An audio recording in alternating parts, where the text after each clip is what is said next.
Veja no RR News desta semana. Mercado de tratores usados se mostra aquecido. Peixe BR afirma que tilápia não é espécie invasora. Programa Balde Cheio ganha premiação da FAO. Começa agora o RR News, o seu jornal semanal do agronegócio.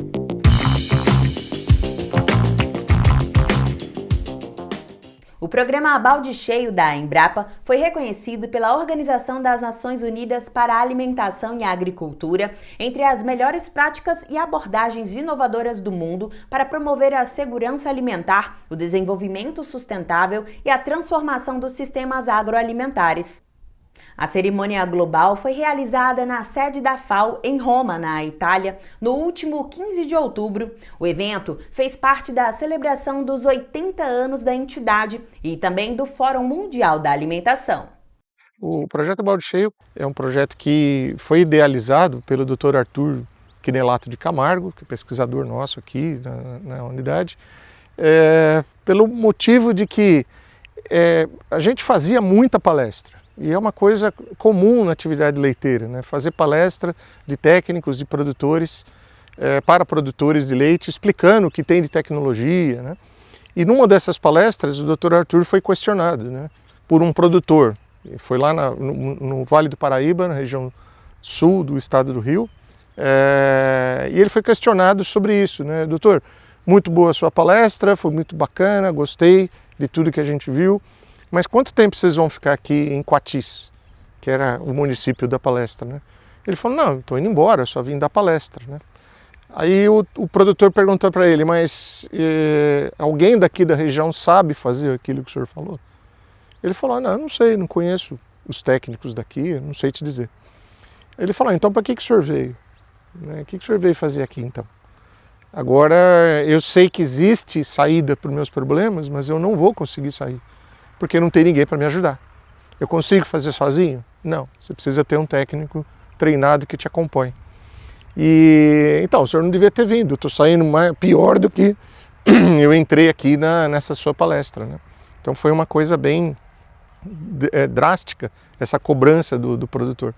Aí quando a gente voltou aqui para São Carlos, o Arthur nos reuniu e falou, olha, nós estamos fazendo tudo errado, não dá para só dar palestra e fazer um churrasquinho e comer alguma coisa, fazer uma visita numa propriedade, nós temos que ir além disso. Nós temos que treinar os técnicos da extensão. Desde então, a equipe formada por técnicos da Embrapa e instrutores treinados pelo programa visitam as propriedades a cada 3 ou 4 meses, a fim de diagnosticar o que precisa ser feito para melhorar o desempenho na fazenda. O balde cheio ele é pensado para treinar o técnico da extensão, né? O beneficiado é o pequeno produtor que ele assiste e outros produtores da região que eles estão assistindo. Então, tanto a unidade demonstrativa quanto a propriedade assistida, ela recebendo essa assistência técnica e fazendo as coisas de forma gradual, sem fazer loucura, de acordo com a capacidade de investimento do produtor, ele vai ter essa questão de melhorar os processos produtivos, né? Seja ele melhora a forragem de qualidade para o rebanho, ele começa a pensar o rebanho como um todo, ele vai ter ferramentas de gestão econômica e zootécnica da propriedade e ele vai poder então melhorar a eficiência de produção. Quando a gente pega um número bastante grande de produtores que são assistidos pelo balde cheio, hoje são mais de 2.000 no Brasil inteiro, e você analisa os dados, ele acaba tendo, ele tem um aumento de 2, 3 vezes a produção inicial, ele baixa custo, ele aumenta a receita da fazenda, ele aumenta a produtividade da terra, aumenta a produtividade das vacas, ele consegue melhor número de litros de leite por funcionário, quer dizer, ele tem ganhos bastante importantes em todos os setores da fazenda. É lógico que isso demora um certo tempo, né? Isso não acontece do dia para a noite, é entre 2, 3 anos para ele conseguir se reestruturar a partir da realidade de cada um. Os benefícios do balde cheio, hoje já espalhados por todas as regiões do país, são colhidos de forma gradual. de acordo com a capacidade de investimento do produtor e de quais processos produtivos ele precisa melhorar. A gente vinha um pouco tranquilo. Quando a estiagem chegou, mostrou a gente que a fazenda tinha vários problemas a serem enfrentados. Eu tive essa ideia de buscar essa alternativa de participar no projeto Balde Cheio quando eu percebi que a gente chegou num ponto crítico onde a decisão era: continua na atividade, porque apareceu uma alternativa um pouco mais satisfatória, mais viável, que vai gerar resultado no futuro, ou a gente para agora. A grande vantagem dessa propriedade é porque já existia um profissional da área. A relação entre esse profissional com o pai facilitou muito, né? Nos ajudou demais a implementar algumas ferramentas dentro da propriedade. E eles apostaram. E hoje está colhendo bastante frutos, né? De uma propriedade que realmente, do ponto de vista econômico e do ponto de vista zootécnico, muito boa. Mudando realidades, após mais de 2 décadas de existência, o programa ainda é um dos mais bem estruturados e importantes que se tem quando o assunto é a pecuária leiteira, colhendo frutos e tornando a atividade altamente rentável, em todas as condições de criação disponíveis no país. A produção de leite nossa era fraca aqui, nós não tinha como evoluir, sabe? Não tinha nenhuma informação de nada. Aí eu queria parar de vender leite e aí o meu cunhado e o Ivo Gutz incentivaram nós a começar com leite de novo. Daí entrou o projeto Balde Cheio. Aí começamos aos poucos. O primeiro passo foi a pastagem. Depois o gado que nós tínhamos, nós vendemos a maioria e troquemos por poucas cabeças de gado de leite. Começamos com gado Jersey, hoje temos 6 holandeses já. Aí começamos a mexer nos galpão, começamos a fazer uma sala de ordenha, daí entrou a ordenhadeira, compramos nova, compramos um resfriador novo. É um resfriador grande, não enche ainda, mas gostaria de encher ele um dia para ver como é que é. Encheu esses dias, mas a Cravil não buscou um dia, daí ele encheu. Aí outro dia ele estava cheio.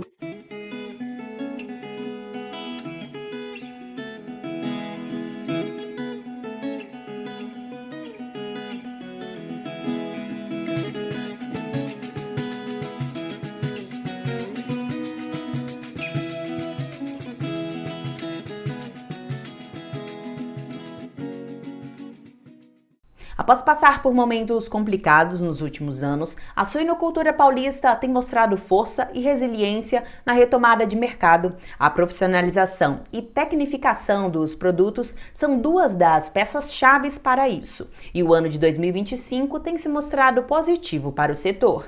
A suinocultura ela passou por uma crise, no final de 22, uma crise muito intensa.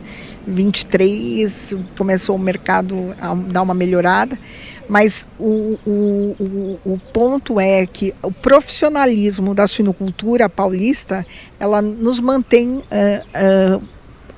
competitivos nesse mercado. O São Paulo é um mercado consumidor, nós recebemos mercadoria de todo o país, né? Muita mercadoria do Centro-Oeste, do Sul, mas o que nos diferencia é que nós temos um selo suíno paulista, que é um selo, uma certificação que tem, que diferencia os suinocultores paulistas, né? A fazenda, né, que eu administro, né? Ela tem um selo e a gente está num momento de mercado muito favorável. Estamos tendo muita procura, os custos estão relativamente equilibrados, né? Não vou dizer baixo, mas está equilibrado. O produtor de grãos está tendo a rentabilidade dele, nós temos a nossa rentabilidade, então o consumidor, né, está recebendo uma mercadoria de primeira qualidade no varejo, né? Então eu acho que a gente está vivendo um momento bastante favorável, né? Acreditamos sim no que nós fazemos e acreditamos que realmente a eficiência e a profissionalização é o caminho para se manter num mercado competitivo como é a suinocultura. A moagem de cacau manteve trajetória de queda no 3º trimestre de 2025, refletindo um cenário ainda desafiador para o setor. Foram processadas 46 mil toneladas, recuo de 16,6% em relação ao mesmo período do ano passado. No acumulado de janeiro a setembro, o total de 144 mil toneladas representa queda de 15,1% frente a 2024. Os dados foram divulgados pela Associação Nacional das Indústrias Processadoras de Cacau. Os números mostram um cenário de leve estabilidade na oferta, mas ainda bastante desafio para a indústria. O recebimento total de amêndoas de cacau pelas indústrias processadoras somou 68 mil toneladas no trimestre, uma alta de 2,4% em relação ao mesmo período de 2024. No acumulado de janeiro a setembro, o total chega a 126 mil toneladas, praticamente estável em relação ao ano anterior. Mesmo assim, a moagem foi maior. Foram 144 mil toneladas processadas neste período de 9 meses, o que mostra um déficit de cerca de 12,5% entre o que foi recebido e o que efetivamente foi processado. No entanto, a moagem continua em queda. Foram 46 mil toneladas processadas no trimestre, uma redução de 16,6% frente ao mesmo período em 2024. Essa retração reflete custos elevados da matéria-prima, queda na demanda por derivados, especialmente manteiga de cacau, e margens industriais muito pressionadas. As exportações de derivados somaram 135,9 milhões de dólares, uma leve queda de 1,4% em valor e quase 20% em volume. As exportações para os Estados Unidos, em razão das tarifas de 50%, tiveram uma queda ainda maior, 21,5% em volume, entre agosto e setembro, com cancelamentos e renegociações de contratos. Sem medidas compensatórias, o Brasil corre o risco de perder espaço de forma duradoura nesse importante mercado. As importações de derivados também recuaram, queda de 25% em valor e 38% em volume, com destaque para a quase interrupção das compras de manteiga de cacau. Esse movimento mostra um mercado interno mais abastecido, mas com demanda ainda fraca. Não tivemos importação de cacau neste período. Em resumo, o trimestre reflete um setor pressionado por custos e pela retração do consumo, e sinais leves de estabilidade na oferta no mercado interno. O final de semana marcou o encerramento da Expo Leite, Expo Inel e a Expo Brahma. As 3 feiras levaram um grande público no Parque Fernando Costa, em Uberaba, movimentando expressivo volume de negócios nos leilões lá realizados.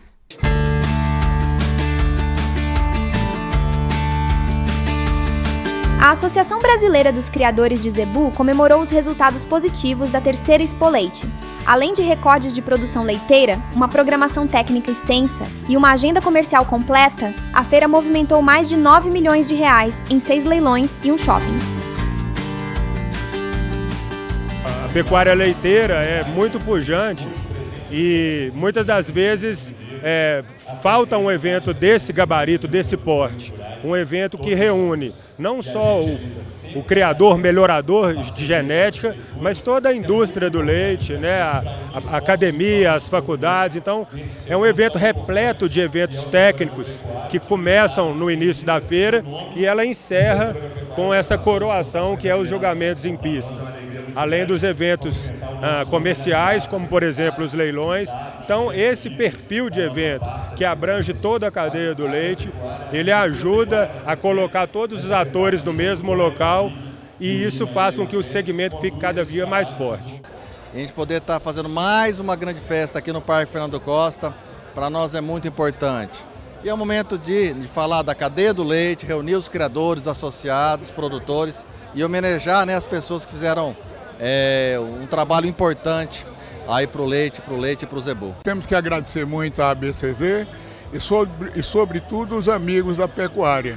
Mas é o reconhecimento de alguma forma, de um esforço, de um sacrifício até, na criação do gado Sindi em Brasília. É com muita satisfação e gratidão que eu estou aqui hoje para receber essa singela homenagem. A trajetória nossa confunde com a existência do gir leiteiro, que meu avô foi dos pioneiros a medir leite em vaca gir, na década de 1930. E daí veio sucessões, meu tio, meus pais, até chegar a mim. São pessoas que têm uma contribuição muito importante no melhoramento das raças zebuínas como produtoras de leite. E é resultado desse trabalho que hoje a genética do zebu leiteiro conquistou o mundo. Em outros cantos do parque, as raças Nelore e Brahman também esbanjaram qualidade genética em suas exposições nacionais. Acho que mais uma grande mostra da raça Nelore, né, da sua força e do bom momento que passa a raça, em especial o segmento de genética PO do Nelore, tá? Um grande momento da raça Nelore, com os melhores animais da raça no momento em pista e grandes ofertas de genética também. A Expo Inel, ela é a exposição que fecha o ranking nacional da raça.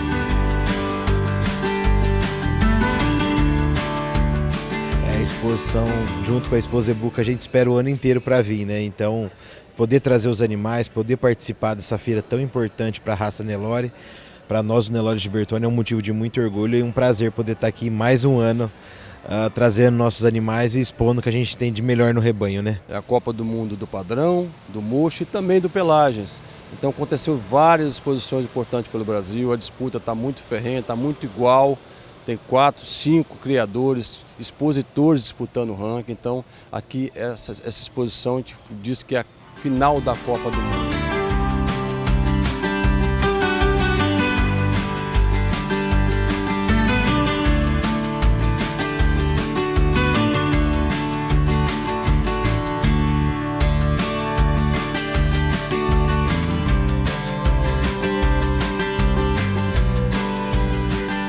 A ideia é primeiro mostrar os animais mais próximos da realidade com que eles são criados na fazenda e, por outro lado, também democratizar a participação, porque nem todo criador tem a condição de poder fornecer para os seus animais essa dieta, não tem estrutura para amansar, de baia, esse tipo de coisa. Então é uma possibilidade para aquele criador que não tem essa possibilidade também poder trazer seus animais e participar, enfim, e comparar o seu trabalho com o trabalho de outros criadores.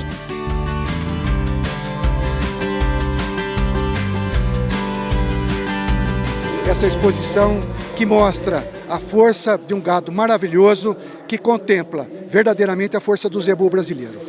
Luiz Carlos Rosa Viana, titular da Estância Santa Clara, terminou a Expo Brahman como o melhor expositor e melhor criador da raça. Ele também é o dono do touro Kimi, o animal com maior área de olho de lombo já registrada em um bovino, com 173 centímetros. Isso condecora o trabalho feito lá na Estância Santa Clara, voltado na produção de genética, voltado num animal melhorador, e isso aí, e tá aí. Então ele é o recordista dentre todas as raças.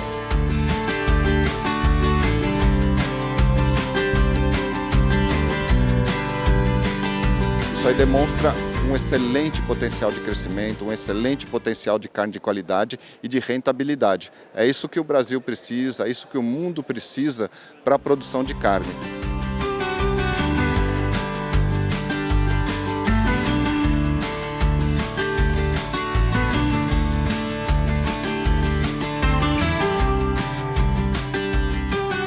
Um momento precioso, muito importante de utilizar a avaliação de carcaça é na faixa dos 18 meses de idade, de 15 a 19 ou 20, se eu não me engano, que é quando esses dados, além de demonstrar o seu potencial imediato, também são utilizados nos programas de melhoramento genético, como o PMGZ, como a NCP e os demais.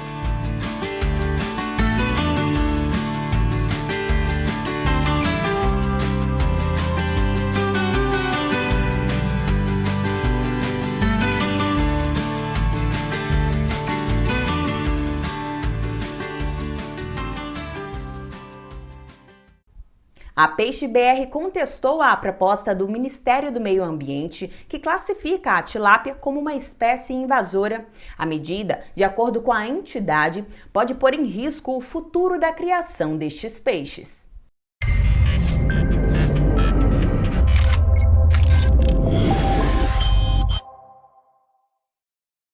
Bem-vindos a mais um programa Matsuda em Foco aqui no nosso canal do YouTube. Hoje vamos falar de manejo de pastagem ideal da teoria à prática. E para falar sobre este assunto que é sempre muito importante, que aonde surgem várias dúvidas dos produtores rurais, está aqui ao meu lado o Alberto Takashi, ele que é engenheiro agrônomo e responsável técnico pelo segmento de sementes de pastagens da empresa. Taka, seja muito bem-vindo ao nosso programa. Obrigado, Suelo, pela nova oportunidade. Então vamos falar de como manejar esse pasto na prática, que é o que muita gente quer escutar, quais são os conceitos, o que você tem que visualizar, para que você tenha uma melhor condição de você tirar todo aquele potencial que a forrageira tem para poder oferecer aos seus animais. E tudo começa com o planejamento, né? E a hora de planejar é agora. Então, fatores como solo, clima, tipos de rebanho são decisivos também na hora da escolha do cultivar. Primeiro de tudo que você tem que saber é quando você vai começar a reforma da tua pastagem. Essa tua pastagem necessita ser reformada?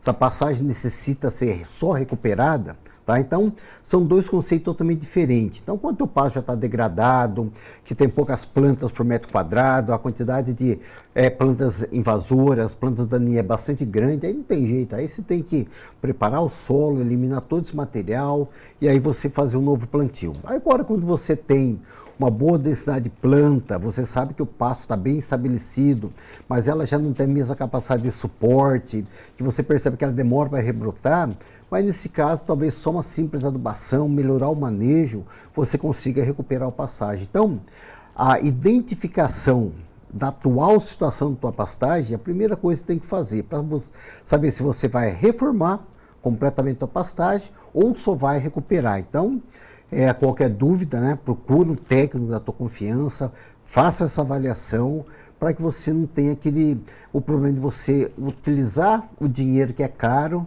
numa coisa que não seria necessária. Taka, e muitos produtores eles têm dúvidas sobre o preparo do solo antes da semeadura. Então, qual o seu conselho sobre a melhor forma de realizar esse preparo e a importância de uma análise de solo para o sucesso da implantação? Antes do preparo de solo, Sueli, a primeira coisa é você tirar uma amostra bem tirada do teu solo, mandar analisar um laboratório credenciado, um laboratório de confiança, para você saber como é que está o solo. Não fazer só análise completa de macro e micro, mas faça também análise física do teu solo, para você saber quanto você tem de areia, quanto você tem de argila, quanto você tem de silt, né? Saber em que nível de fertilidade se encontra, para você poder fazer um planejamento já desde o início. Então, a primeira recomendação, antes do preparo do solo, é uma análise desse solo que você vai trabalhar. O que é preparo de solo? Preparo de solo nada mais é do que algumas operações ou várias operações que você faz para que a semente tenha condições de germinar e desenvolver. Então, há preparo de solo que você não prepara o solo. Isso pode ocorrer também. Então, por exemplo, você tem um pasto que degradou, tá? Você acha que está mal, nós fazemos isso na fazenda da empresa. Então, o que você faz? Primeiro de tudo, você coloca um monte de rapa, leva o pasto no chão, tá? Aí, quimicamente, você faz a aplicação de herbicida para controle de erva daninha. De acordo com a análise do solo, você faz a correção, faz a adubação, e aí o que você faz? Faz o plantio direto da semente naquela área, tá? Começou a chover com o solo molhado, você pega a plantadeira e plantio direto e vai fazendo plantio. Como o teu pasto está rapado, você colocou o animal, levou o pasto lá embaixo, ele vai demorar para recuperar, porque você rapou. E é o tempo necessário para aquela semente que você fez plantio direto, ela germinar e desenvolver. Então você recupera a tua pastagem, você reforma a tua pastagem com plantio direto. Então nesse caso, não houve preparo de solo. O preparo de solo foi a boca do animal que abaixou o pasto existente. Agora, se você não tem uma plantadeira de plantio direto e você tem necessidade de fazer, o preparo de solo pode ser feito com uma grade, com um arado, com uma niveladora. Então o que você tem que fazer no preparo de solo? Qual o objetivo do preparo de solo? É eliminar a vegetação que existe, não só a erva daninha, mas também o pasto anterior, tá? Verificar se tem camada de compactação, romper essa camada de compactação, E claro, você não vai gastar com preparo de solo sem fazer pelo menos uma correção, né? Pelo menos uma aplicação de calcário. Então, de acordo com a tua análise de solo, faça a calagem, faça uma adubação, o mínimo que seja. Você pode fazer uma parte esse ano, pode fazer parte segundo ano, mas faça o planejamento. Procure um técnico de confiança para você fazer uma reforma ou recuperação bem feita.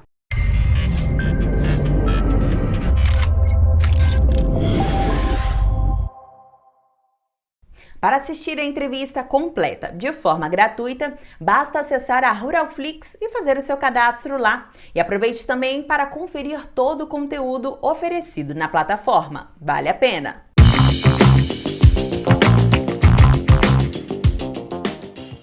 Nos 9 primeiros meses de 2025, o agronegócio paulista manteve um bom desempenho no comércio exterior, alcançando um superávit de 16 bilhões 810 milhões de dólares. A participação das exportações do agro no total exportado pelo estado foi superior a 40%. O complexo sucroalcooleiro foi responsável por quase 30% desse montante. Na sequência, aparecem os setores de carne, produtos florestais, sucos e o complexo soja. A avaliação que a gente tem sobre o desempenho do agro é bastante positiva, com um saldo comercial na balança de aproximadamente 17 bilhões de dólares nesse ano de 2025, trazendo bastante desenvolvimento, riqueza, empregos para o estado de São Paulo. A gente tem aqui como os principais produtos da nossa pauta de exportação, que é bastante diversificada, mas os principais produtos é o setor sucroalcooleiro, né, principalmente o açúcar, seguido pelo setor de carnes, que vai indo muito bem nesse ano de 2025. Em terceiro lugar vem os produtos florestais, ali papel e celulose principalmente, os sucos, suco de laranja também com resultados bastante importantes. E na quinta posição a soja e em sexto lugar o café, que é um produto tradicional aqui de São Paulo, vem na sexta posição também com crescimento importante nesse ano em relação ao ano passado. Os principais destinos das nossas exportações seguem sendo a China em primeiro lugar, seguido da União Europeia e dos Estados Unidos.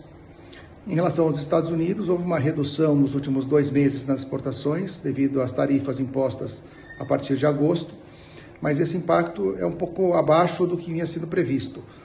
A redução nas exportações do agro são da ordem de 25%, e grande parte dessa exportação, o Brasil tem sido competente em redirecionar esse volume que deixa de ser exportado para os Estados Unidos para outros países, conseguindo inclusive aumentar o volume de exportações nesse período. E para onde que a gente tem conseguido enviar, principalmente a China aumentando um pouco das compras do Brasil, o México como parceiro importante também, aumentou bastante as exportações ao México, e a Argentina, nossa vizinha aqui também. Então a gente tem conseguido diminuir o impacto dessas tarifas aqui.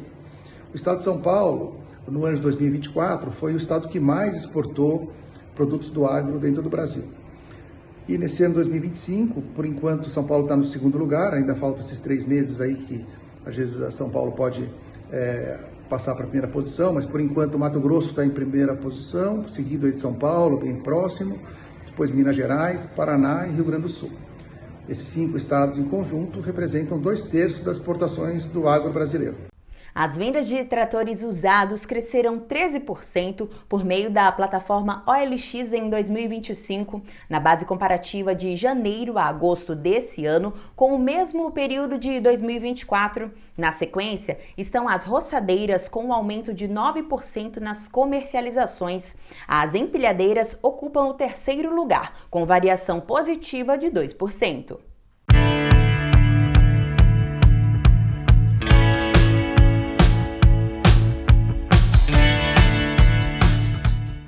O Agroleite 2026 já tem data confirmada. A cooperativa Castrolanda, organizadora do evento, promoverá a festa na primeira semana de agosto do próximo ano, entre os dias 3 e 7, em Castro, no Paraná. A feira voltará a ter 5 dias de programação. Este ano, ela registrou os maiores números da sua história. A edição comemorativa de 25 anos contou com a participação de 370 empresas expositoras, que movimentaram 969 milhões de reais em negócios.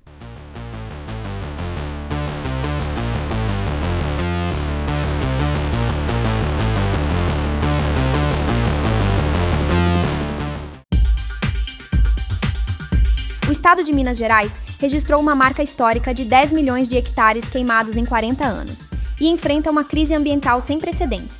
O Corpo de Bombeiros mapeou quase 19 mil focos de queimadas nos 9 primeiros meses do ano, com média de 150 ocorrências diárias em setembro. De acordo com dados da última análise do Índice de Frete Rodoviário, com base em dados exclusivos da plataforma Repom, o preço médio do frete por quilômetro rodado no país voltou a registrar queda em setembro. O valor médio nacional passou de R$ 7,36 em agosto para R$ 7,25 em setembro, registrando um recuo de 1,49%. Com o propósito de aproximar a educação do ambiente de trabalho e inspirar novas gerações para o setor industrial, a Agco abriu suas portas para estudantes da rede pública de ensino.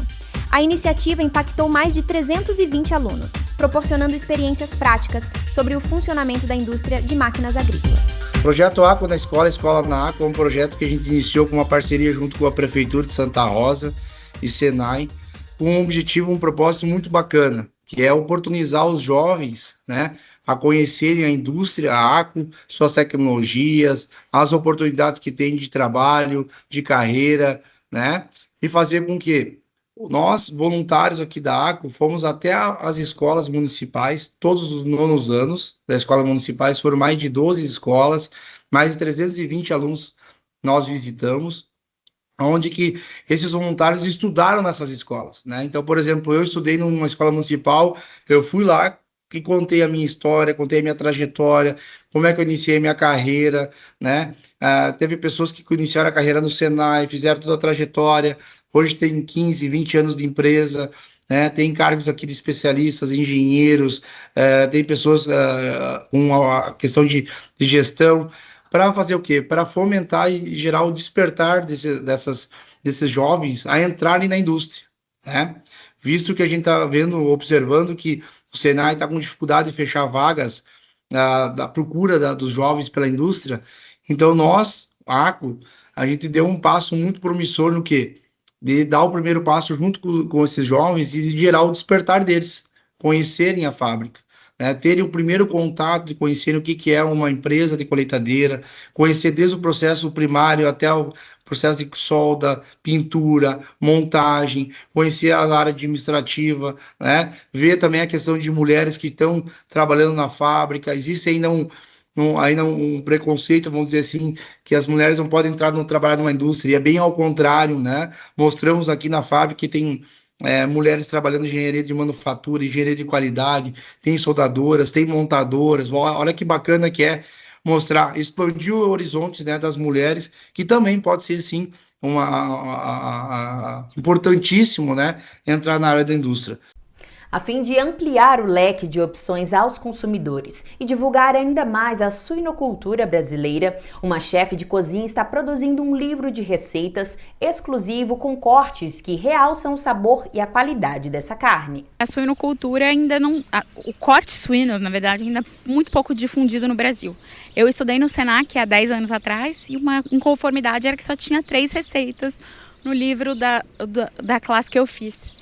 E 20, 30 de bovinos e de aves, e suínos poucas. E aí agora, 10 anos depois, eu volto a lançar um livro pelo Senac, pela editora Senac, que eu já estudei, com 30 receitas de autoria minha e mais 15 de chefes amigos convidados, chefes super renomados do Brasil, Rodrigo Oliveira, Fazano, Evai, chefes super relevantes que vêm assinar e contar. E aí o livro eu conto um pouco da minha história, da minha família, conto da suinocultura, conto da origem do Duroc e apresento todas as receitas dos chefes convidados. E é um grande prazer, é um processo longo.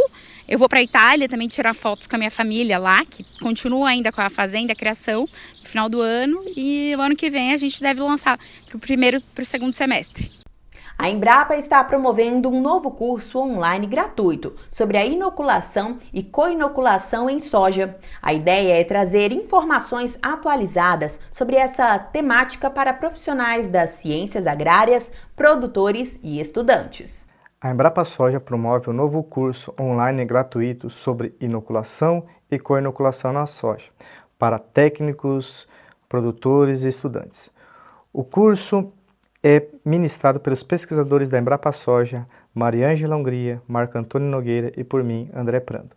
As inscrições podem ser feitas na plataforma eCampo no site da Embrapa. Com carga horária de 6 horas e com 6 módulos, o curso abordará temas desde a fixação biológica de nitrogênio, boas práticas para inoculação e co-inoculação em soja. A inoculação anual da soja é utilizada anualmente por cerca de 85% dos produtores. E os trabalhos de pesquisa demonstram que a utilização da inoculação da soja proporciona um aumento de 8% na produtividade, podendo dispensar totalmente o uso de fertilizantes nitrogenados. Outra tecnologia apresentada no curso é a co-inoculação da soja, que reúne bactérias, o tradicional Bradyrhizobum, com a bactéria Azospirillum brasilense, que é uma bactéria promotora de crescimento de plantas.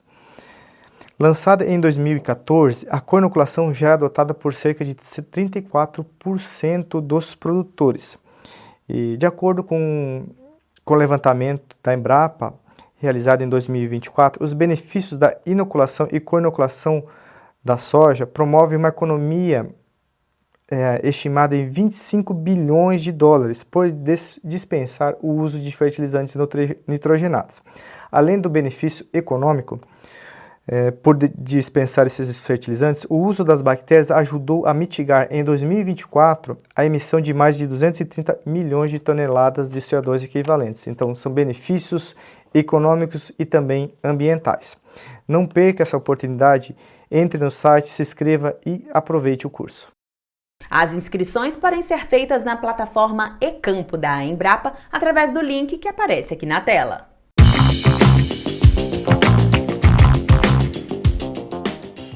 Dados da ABPA apontam que as exportações brasileiras de ovos totalizaram 2.076 toneladas em setembro. A receita obtida alcançou 5 milhões e meio de dólares, resultado 94% superior ao total registrado no mesmo mês, em 2024. O Japão foi o principal destino, tendo importado 692 toneladas. Em seguida estão o Chile, Emirados Árabes, México e Estados Unidos. Dados do Centro de Tecnologia Canavieira registram uma queda de 6,5% na produtividade média da cana-de-açúcar na região Centro-Sul nesta safra em relação à anterior. No acumulado entre abril e setembro, a média alcançou pouco mais de 77 toneladas por hectare, 5,5 toneladas a menos do que a safra passada. O RR News vai ficando por aqui. Uma ótima semana para você e até a próxima!